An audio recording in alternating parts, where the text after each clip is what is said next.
नमस्कार साथियों, आप लोग कैसे हो? मुझे आशा है कि आप लोग सभी अच्छे होंगे और अपने परिवार का अच्छे से ध्यान रख रहे होंगे। तो आज का हमारा टॉपिक है जलियांवाला बाग हत्याकांड के बारे में।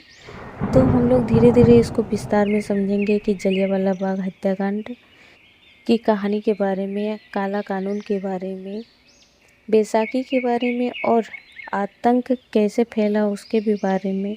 फिर 10 मिनट के अंदर कैसे सब कोई मर चुके थे, सारे बात पे आज हम लोग डिस्कस करेंगे। तो अंत तक ज़रूर मेरा बात सुनिएगा। तो चलिए शुरू करते हैं। जलियांवाला बाग की यह कहानी केवल एक तारीख नहीं बल्कि उन आंसुओं और लहू की दास्तान है जिसने भारत के भाग्य को हमेशा के लिए बदल दिया। जी हाँ दोस्तों, आइए इस घटना के हर पहलू को विस्तार से समझते हैं। साल 1919 की शुरुआत में प्रथम विश्व युद्ध समाप्त हो चुका था। भारतीयों को उम्मीद थी कि ब्रिटिश सरकार अब उन्हें कुछ अधिकार देगी, लेकिन बदले में मिला रॉलेट एक्ट। इस कानून का मतलब था नो दलील, नो वकील, नो अपील।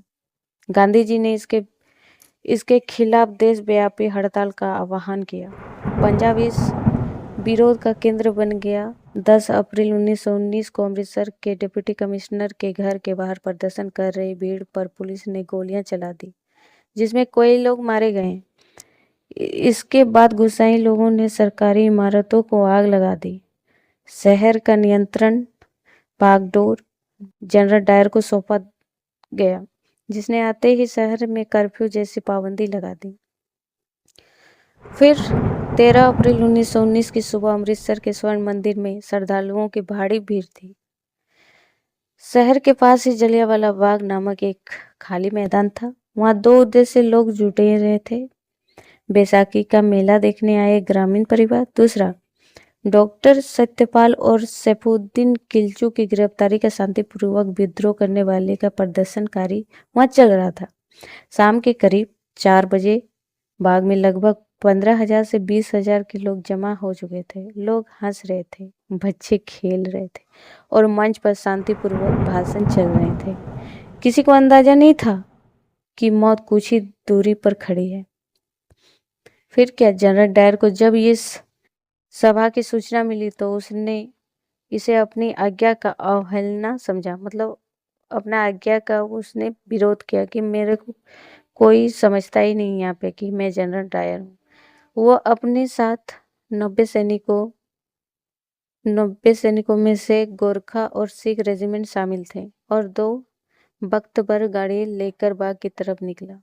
बाग के चारों तरफ ऊंची दीवारें थी, अंदर ले जाने का कोई रास्ता नहीं था, इसलिए वो अपनी गाड़ी अंदर लेके नहीं जा पाए। डायर अपने सैनिकों के साथ पैदल ही अंदर दाखिल हुआ।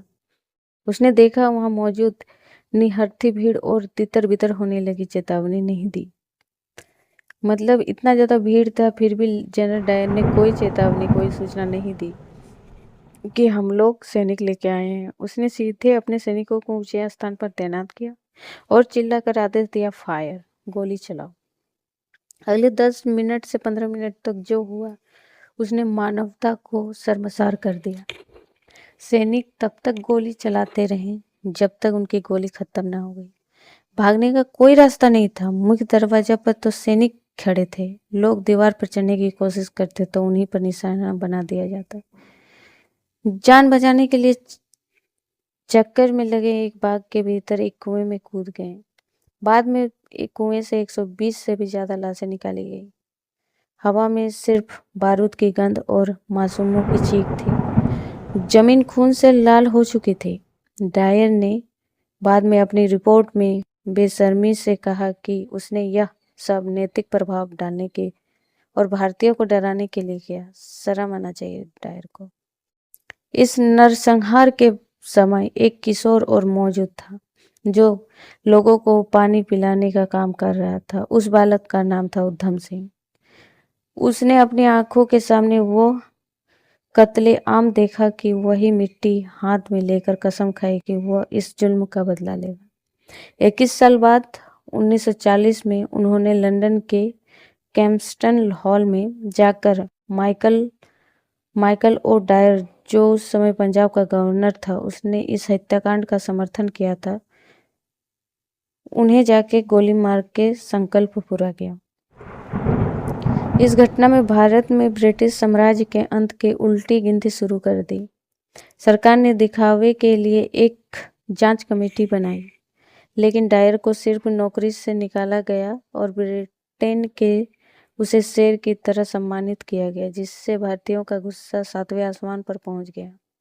इस कांड के बाद ही भगत सिंह, सुखदेव और राजगुरु जैसे युवा क्रांतिकारी पैदा हुए, जिन्हें हंसते हंसते फांसी को चूम लिया। आज भी जलियांवाला बाग जाने पर वहां की दीवारें चीखती हुई महसूस होती है। वह कुआं आज भी सुरक्षित है, जहां हमें याद दिलाती है कि हमारे पूर्वजों ने किस क्रूरता का सामना कर हमें यह आज़ादी दिलाई है।